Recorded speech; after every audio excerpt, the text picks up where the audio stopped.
If you want to show the events that already happened, then you can use the past event section inside of Wix ADI. In order to show the past event section, just click on add section right over here. And then on the left side, just select the past events right over here, as you can see. So you can go over here and choose from a list of past event designs that you can see right here. So I'm just going to click on the first one right over here.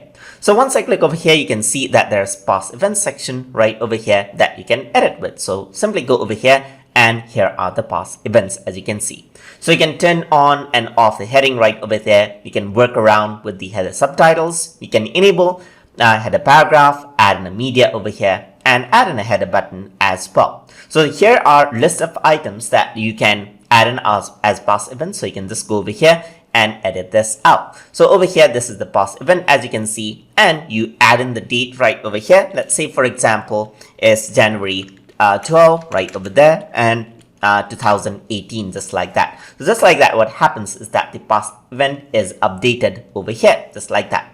So there are different design options that you can choose from as well. So you can go on to design, and once you click over here, then there's different past event design options which you can show right over here, as you can see. And that is how you can work around with past event section inside of Wix ADI. So hope you guys learned something as always, and as always, please like, comment, share, and subscribe.